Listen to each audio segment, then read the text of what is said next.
I'm Cameron McQuillan from PNN at Cardington Lincoln High School. Today we are going to talk about National Honor Society. National Honor Society has already selected its new inductees. Mrs. Klinger and Mrs. Price are the new advisors this year for National Honor Society. A lot of people applied to National Honor Society, and we are wondering why and what makes NHS so intriguing. Mrs. Klinger and I have some really exciting plans for the National Honor Society this year. The last day of school before Thanksgiving break, we're going with the art club to the Columbus Museum of Art, and we'll be going to lunch at the Spaghetti Warehouse. We're hoping to do some community service around Christmas, maybe help out with the Salvation Army here locally in Morrow County. A number of our students have been helping out with the tutoring at the Nazarene Church. We've helped out at parent-teacher conferences, both at the high school and then down at the elementary school with the little kids. We're hoping to go in the spring maybe to the Mansfield Reformatory, a very historic site. We're really just sort of make the National Honor Society an exciting group that gets involved in community service and does some really fun educational kinds of trips. NHS is super important because it rewards the kids who go above and beyond when it comes to serving others and being leaders and getting good grades. And sometimes there's not a lot of reward for that kind of stuff, and NHS is our reward. We are gathered here to formally recognize those students who have been selected by the faculty of our school for successfully completing their candidacy and are being inducted as new members of our NHS chapter.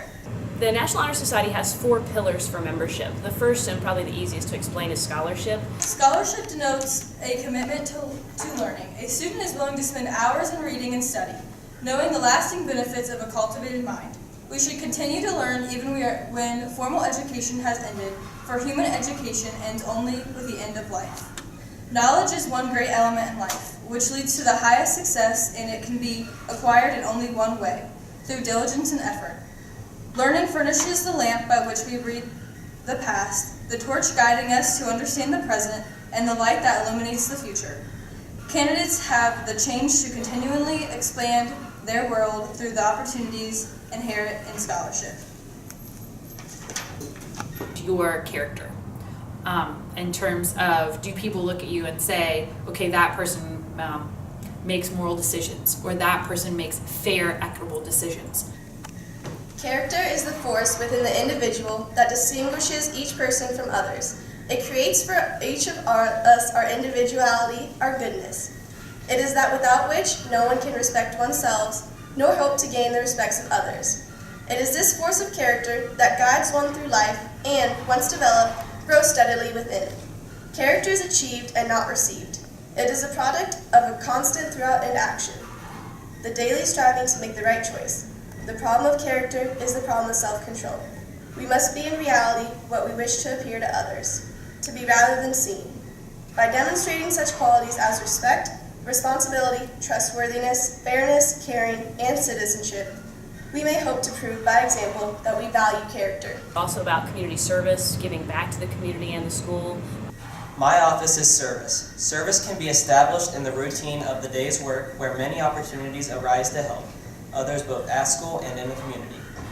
A willingness to work for the benefit of those in need without monetary compensation or public recognition is the quality we seek in our membership and promote for the entire student body. We are committed to volunteering our time and talents to the creation of a better tomorrow. You are to be a student that holds yourself above and beyond in terms of your leadership and your presence. Leadership should exert a wholesome influence on the school. In taking initiative in the classroom and in school activities, the real leader strives to train and aid others to reach their common goals of success. The price of leadership is sacrifice, the willingness to yield one's personal interest for the interest of others. A leader has self-confidence and will go forward when others hesitate. No matter what power and resources may exist in a school, community, or nation, they are ineffectual without the guidance of a wise leader. Leadership is always needed. Thus, to lead is a meaningful and substantive charge to each of our members. Those pillars become like where you start really recognizing, who is an NHS member. Like, what is an NHS member? Whether they're out in the public, whether they're sitting in the classroom, how do they present themselves?